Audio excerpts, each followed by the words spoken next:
We've all seen the movies where a monster, created by scientists in a laboratory, escapes to wreak havoc on the outside world.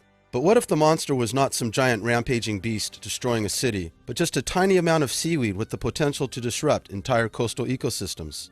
This is the story of Caulerpa taxifolia. Originally a naturally occurring seaweed native to tropical waters, in the 1980s, one strain was found to thrive in colder environments.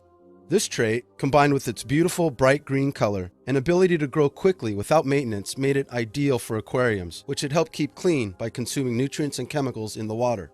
Further selective breeding made it even hardier, and soon it was used in aquariums around the world.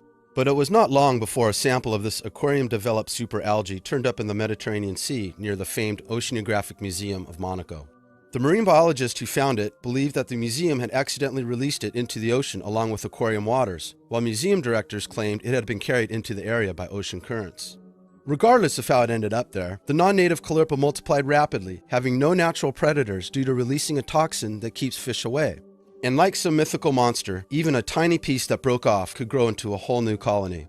Through water currents and contact with boat anchors and fishing lines, it fragmented and spread throughout Mediterranean coastal cities, covering coral reefs. So what was the result of this invasion? Well, it depends on who you ask.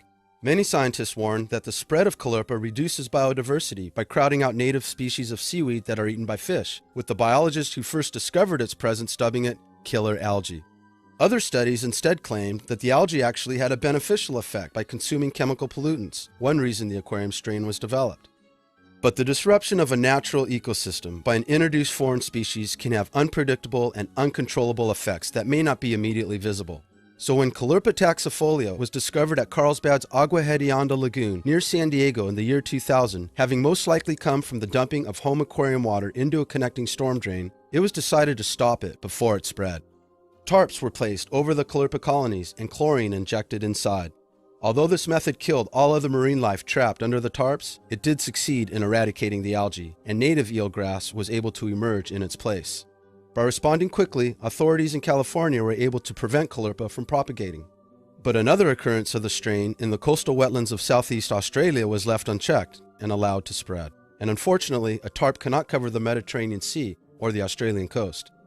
Invasive species are not a new problem and can indeed occur naturally. But when such species are the results of human-directed selective breeding or genetic modification and then released into the natural environment, their effect on ecosystems can be far more radical and irreversible. With the proliferation of new technologies and multiple threats to the environment, it is more important than ever for scientists to monitor and evaluate the risks and dangers, and for the rest of us to remember that what starts in our backyard can affect ecosystems half a world away.